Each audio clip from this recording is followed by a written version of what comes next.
وزیر خزانہ مفتاح اسماعیل کا کہنا ہے کہ آئی ایم ایف ہم سے ناخوش ہے، مشکل فیصلوں کے سوا کوئی آپشن نہیں، پیٹرول مہنگا کر کے پیسہ گھر نہیں لے کر جا رہے، پہلا ہدف ملک کو سری لنکا بننے سے بچانا ہے، تاریخ کے 4 بڑے خسارے عمران خان نے کیے۔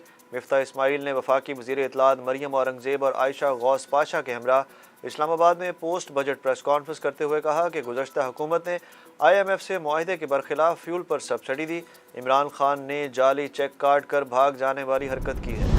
لاہور اسپیشل سینٹرل کورٹ نے وزیر اعظم شہباز شریف اور وزیر اعلیٰ پنجاب حمزہ شہباز کی ضمانتیں منظور کر لیں۔ لاہور کی اسپیشل سینٹرل کورٹ میں منی لانڈرنگ کیس کی سماعت ہوئی۔ عدالت نے شہباز شریف اور حمزہ شہباز سمیت دیگر ملزمان کی ضمانتوں پر محفوظ فیصلہ سنا دیا۔ عدالت نے وزیر اعظم اور وزیر اعلیٰ پنجاب سمیت دیگر کی عبوری ضمانتوں کی توثیق کر دی۔ عدالت نے شہباز شریف اور حمزہ شہباز کو 10 لاکھ روپے کے مچلکے جمع کرانے کی ہدایت کی۔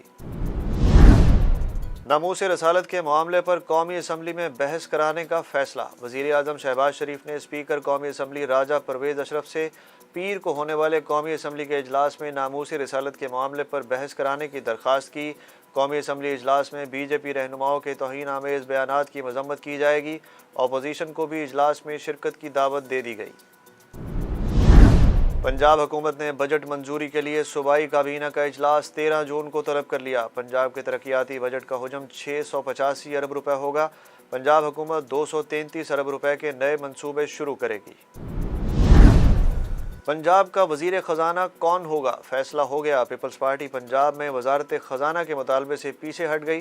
ذرائع کے مطابق مسلم لیگ نون کے مجتبیٰ شجاع الرحمان کو صوبائی وزیر خزانہ بنایا جائے گا، جو پنجاب کے آئندہ مالی سال کا بجٹ پیش کریں گے۔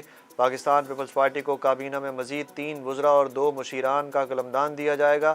صوبائی کابینہ کی توسیع کے دوسرے مرحلے میں شامل ہونے والے 20 اراکین کے کل حلف اٹھانے کا امکان۔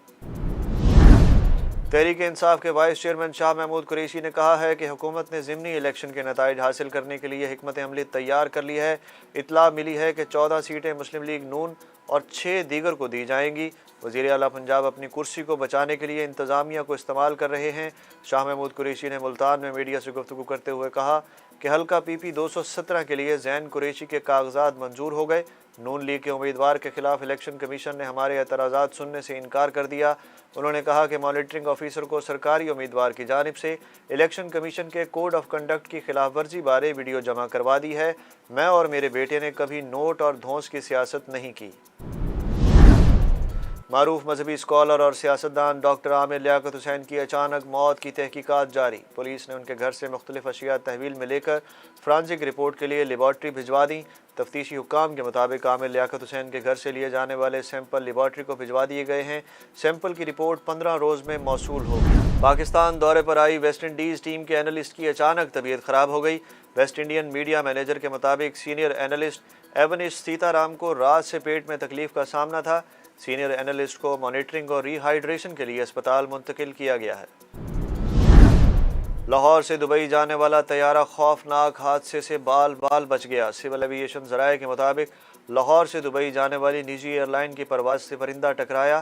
پرندہ ٹکرانے کے بعد انجن ناکارہ ہو گیا۔ جہاز کے کپتان نے لاہور ایئرپورٹ پر طیارے کو ہنگامی لینڈنگ کرائی۔ ایئرپورٹ مینیجر کے مطابق جب طیارے سے پرندہ ٹکرایا تو اس وقت طیارہ 900 فٹ بلندی پر تھا۔ گستاخانہ بیانات کے خلاف بھارت میں پرتشدد مظاہروں میں 2 افراد ہلاک ہو گئے۔ بھارتی میڈیا رپورٹس کے مطابق ریاست جھارکھنڈ کے شہر رانچی میں پرتشدد مظاہروں کے دوران پولیس کی جانب سے مظاہرین پر فائرنگ کی گئی اور لاٹھیاں برسائی گئیں۔ مظاہروں میں 2 افراد ہلاک اور متعدد زخمی ہوئے۔ بھارتی شہر الہ آباد میں بھی صورتحال کشیدہ ہونے پر شہر کے مختلف علاقوں میں پولیس کی بھاری نفری تعینات کر دی گئی۔